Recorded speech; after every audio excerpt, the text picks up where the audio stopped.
Hello there, sword friends. Today I have a sword here, at least what I think is a sword in this box, sent to me from Kataku Budo to review and chat about, and I will do that, but I thought I would unbox it and share my first impressions with you. So, excuse the odd camera angle with my face, but hopefully it's better with the sword, and I'll get to it.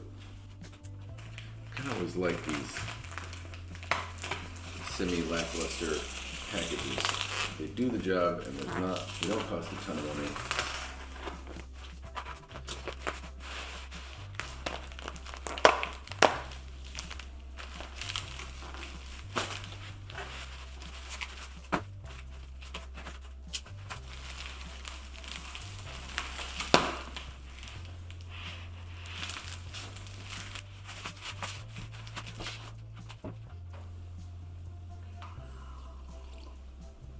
The downside is you can get little bits and bobs. It tends to be messy, but that's okay. Alright, so we got a bag of some sort of imitation silk, presumably. Now, I suppose before I open this, there are a couple things I should note. One, I don't know what the sword came, but I did specify the parts.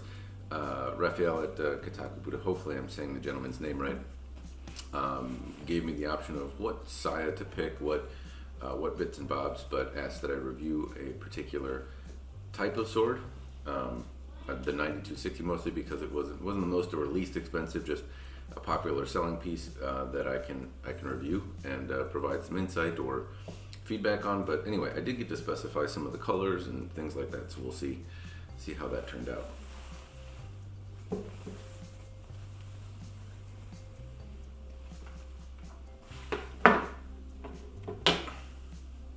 Okay, so no surprise here. We got some swirly Mitsudomes.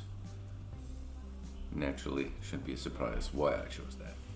Alright, so believe it or not, yes, this is the color combo that I went for. I don't usually get purple swords, and I hadn't seen one with this type of color combination, though admittedly on the site it was a little tough for me to see what this looked like. It looked a little more gold, and so on the fittings, I had kind of hoped that the gold color here would match the gold color here, but honestly the kind of copper color isn't so bad. At first glance, I don't dislike it, but it is a bit of an odd transition. I suppose my eye kind of inherently is drawn to the different shiny bits here, but regardless, it's a handsome looking thing. And right away I kind of noticed this transition. This transition here, you can see that it sits in the side just a little odd. I should also preface, I think this sword is a little over $100. I don't know if that's before shipping or what it costs, but keep in mind that we're talking about a roughly $100 sword here, maybe $150. I'd have to double check. Anyway, it's on the more cost-effective side of things, so we're not expecting the world here. Anyway, this transition does look a little jarring. It's a little larger on this side than on this one. We also have a lip here. The Ito actually seems to be reasonably tight. Now I can move it with a lot of pressure, but it actually feels pretty good. Kashra's on there. It's got my favorite swirly Mitsudome.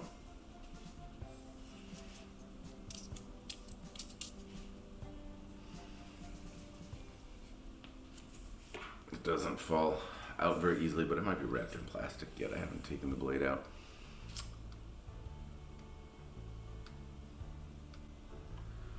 Now, I don't remember if this was the Suba that I ordered or not.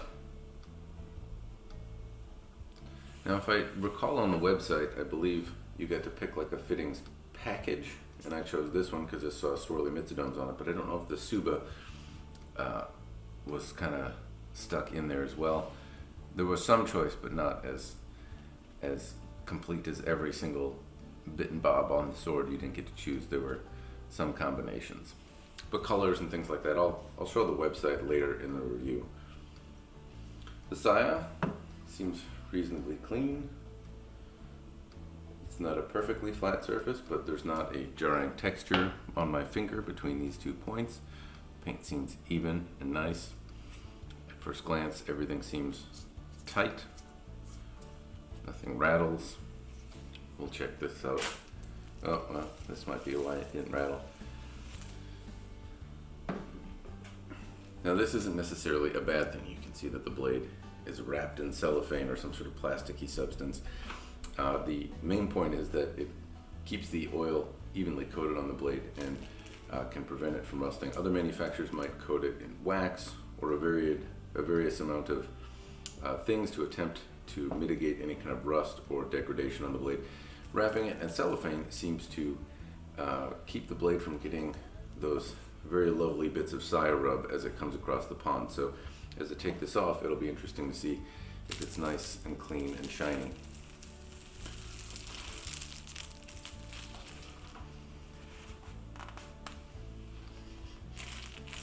So it has a, not that I blame people for doing this, but it has kind of a machine oil kind of smell. I don't have a particularly sensitive sense of smell, but I know some people do, and this kind of mechanical oil is less desirable than something with less odor. Now I generally tend to use CLP to store the swords that I have because it has less of an oily smell, but some people like choji or various other types of oil to avoid that smell. Anyway, let's see if I can show you how shiny the blade is. Hey.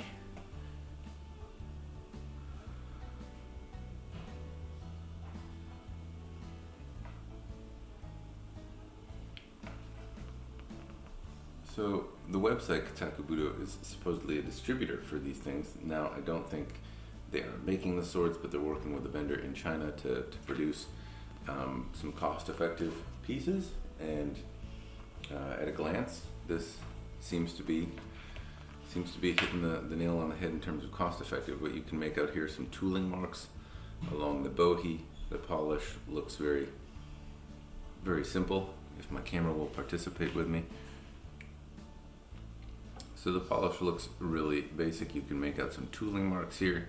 You can make out that it's not super shiny. It's not mirror polished. There's a little less work that goes into it. Also, if you look in the light here, it's tough to see. It almost looks like it is you can almost make out some hamon in here, but this is supposed to be, I believe, a through hardened piece rather than differentially hardened. So there shouldn't be a hamon in there as far as I'm aware. Saki is there. You know, honestly, for a cheap sword, this isn't bad. I've seen more expensive swords with poorer shaped bohie and poorer made yukote. Anyway, I make out a lot of tooling marks. The polish isn't fantastic. I did ask for a little bit of a bedazzled habaki. That's on there. It's nice to see something a little different. In terms of that transition that bothered me earlier, it seems to be consistent, and here the blade sits a little bit forward on this side. You can kind of make out there's a little bit of an odd transition here. I'm not sure how bad that is. And at least it seems to sit in the center. The handle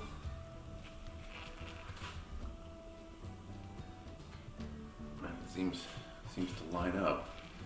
So this transition seems to be the only kind of odd assembly bit, but I would take an odd transition and tight ito on a cheap sword. This is one concern that I often have, is the tightness of the ito. I suppose we'll see how well it holds up in time. But overall, I mean, for a relatively inexpensive sword that you have some customization options on, it doesn't seem like a bad thing. In terms of sharpness level, and out of the gate, it seems reasonably sharp.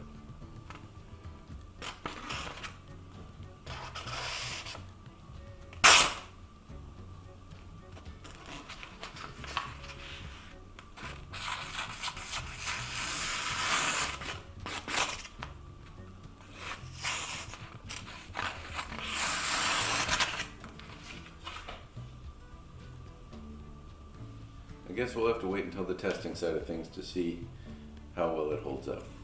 That's all I have for this video in terms of first impressions. Hopefully it's been helpful. If you have feedback or insight or something maybe you'd like to see in the follow-up review and destruction type shenanigans that I tend to do with these swords, throw it in the commentary down below and I will see if I can't oblige your whims. Anyway, I would like to thank Raphael at Kataku Budo for sending me this sword. I will hopefully put it through its paces and give you some feedback. Anyway, that's all I have for you here.